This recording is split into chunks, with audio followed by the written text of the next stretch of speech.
Olá! Nesse domingo que passou nós celebramos o Dia dos Pais. Então, com um pouco de atraso, parabéns a você que exerce esta nobre e difícil tarefa. Ser pai não é fácil. Quem já é pai há algum tempo ou está recém descobrindo, isso sabe muito bem que não é uma tarefa tão simples, tão fácil.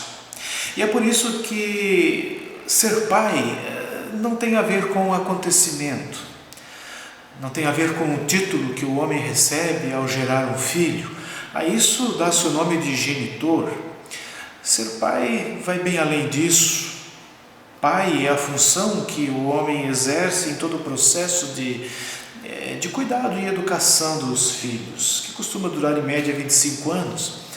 Alguns tornam-se independentes antes, outros tornam-se independentes depois disso, mas a independência do filho não conclui a função de ser pai. Isso é algo para a vida toda, mas especialmente nesses anos iniciais, é onde os pais assumem uma tarefa mais intensiva. E embora tanto o pai como a mãe são responsáveis por todo o cuidado, por toda a educação, por todo o desenvolvimento do filho, a mãe possui uma atenção mais voltada para o cuidado, enquanto que o pai volta mais a sua atenção para a educação, para imprimir nos filhos caráter, personalidade e tudo mais. Eu convido a ouvirem uma passagem que as Escrituras nos falam, está lá em Provérbios, capítulo 4, os versículos 1 a 6, e lá diz assim: ouçam, meus filhos, a instrução de um pai, estejam atentos e obterão discernimento. O ensino que lhes ofereço é bom, por isso não abandonem a minha instrução. Quando eu era menino, ainda pequeno, em companhia do meu pai, um filho muito especial para minha mãe, ele me ensinava e me dizia: apegue-se às minhas palavras de todo o coração, obedeça aos meus mandamentos e você terá vida. Procure obter sabedoria e entendimento, não se esqueça das minhas palavras, nem delas se afaste. Não abandone a sabedoria e ela o protegerá. Ame-a e ela cuidará de você. Estes versículos são uma amostra do que nós podemos encontrar nos 9 primeiros capítulos de Provérbios. Eles são orientações de pai para filhos. Então eu sugiro que você faça a leitura de todos esses 9 capítulos. Você que é pai, faça essa leitura. Você que é filho, também faça essa leitura. Ali nós temos algumas orientações preciosas para esta relação. E nessa leitura nós podemos perceber que educar um filho é muito mais do que ensinar matemática, história, geografia. É muito mais do que ensinar boas maneiras e regras de etiqueta. Educar um filho é prepará-lo para a vida. É formar o caráter dos filhos. E nisto o pai tem um papel importante, uma tarefa essencial. Foi feita uma pesquisa há algum tempo atrás entre menores infratores e foi constatado que 70% deles não conheciam os seus pais, ou os seus pais eram muito ausentes.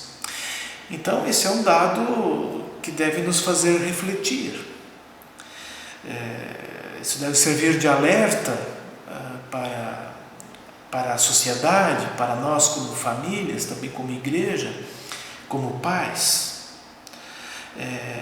Isso deve servir de alerta tanto para homens como para mulheres.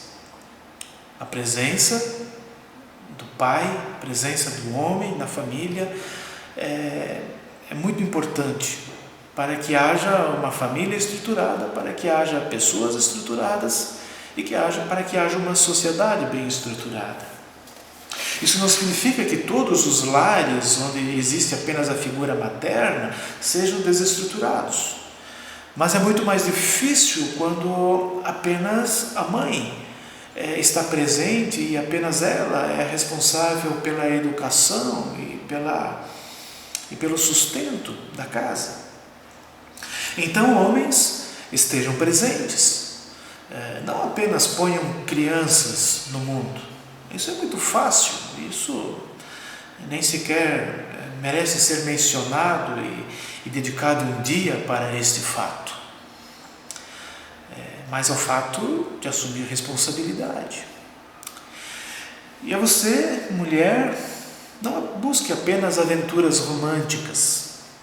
Busque homens que se comprometam. Estabeleça isso como um dos critérios, que sejam homens responsáveis.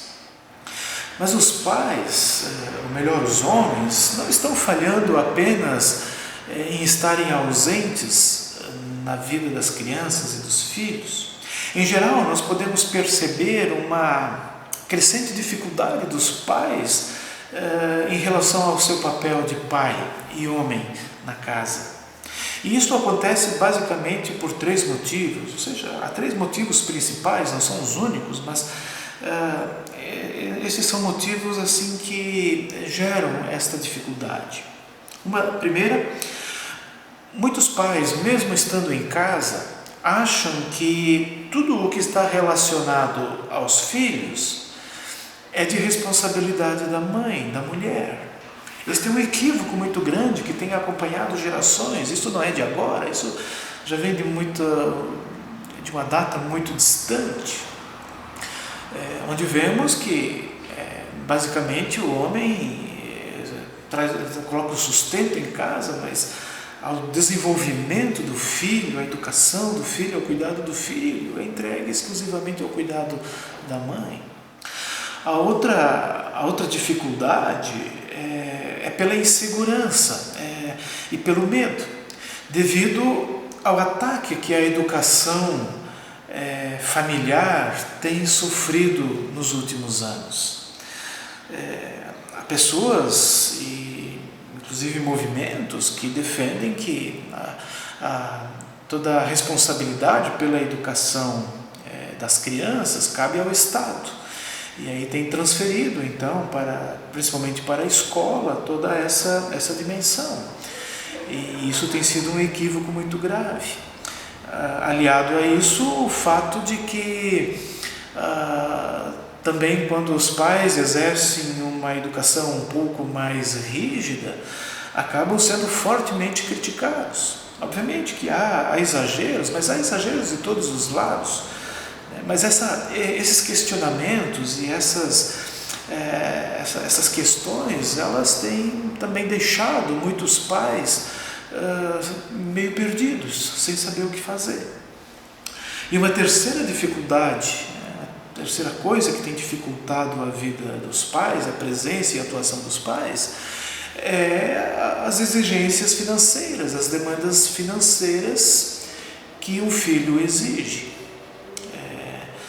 o que os obrigam a trabalhar por mais tempo, em trabalhos mais desgastantes, estressantes, e assim acabam então não tendo o tempo e o pique para se envolver de forma adequada com os filhos.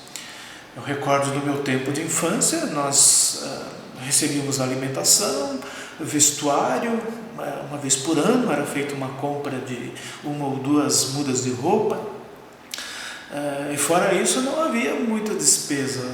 Uma outra coisa, às vezes com saúde também, na compra de algum medicamento, mas sem grandes exigências financeiras.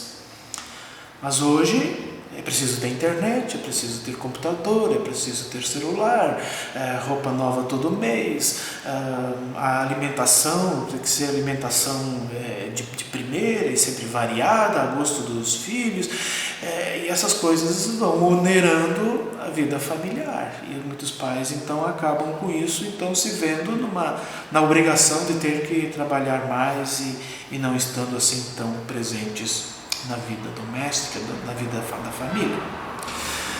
Mas, independente disso tudo, homens, pais, nós precisamos estar presentes na vida dos nossos filhos.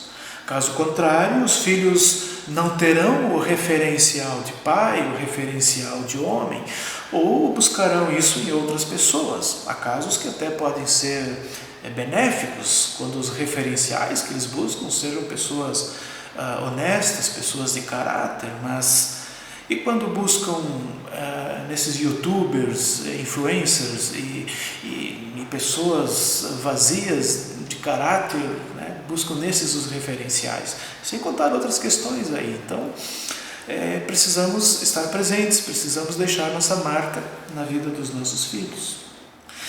E há ao menos 6 maneiras de um homem cumprir o seu papel de pai.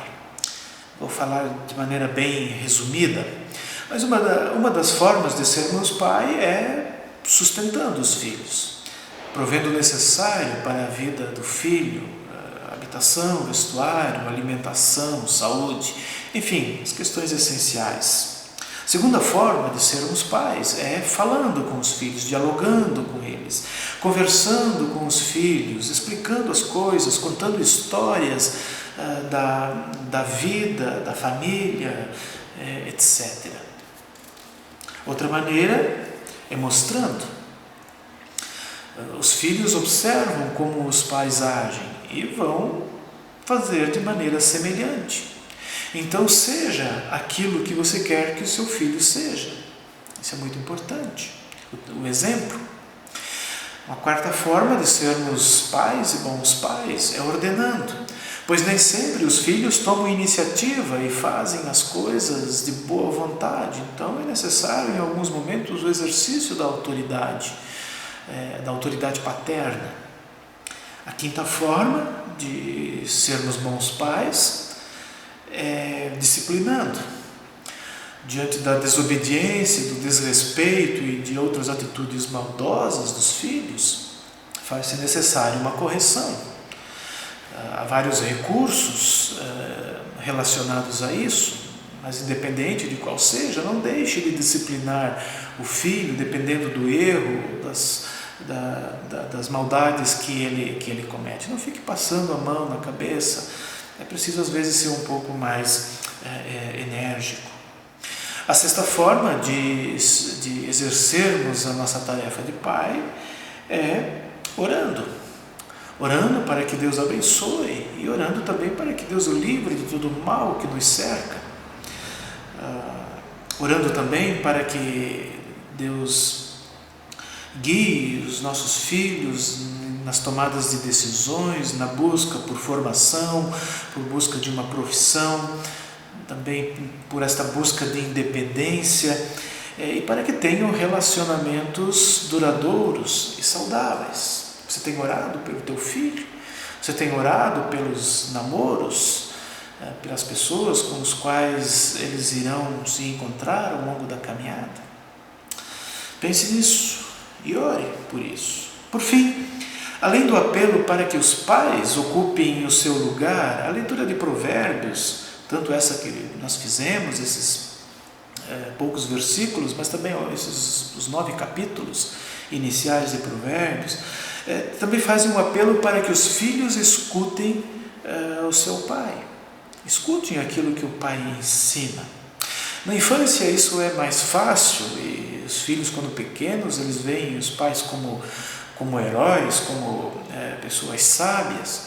Mas isso começa a mudar um pouco quando o filho entra na adolescência, na juventude, e aí eles começam a achar que os pais estão ultrapassados e não sabem nada da vida, mas eles agora, no auge dos 16 anos da sua sabedoria plena, sabem tudo da vida, então começam a achar que os pais não são mais tão importantes.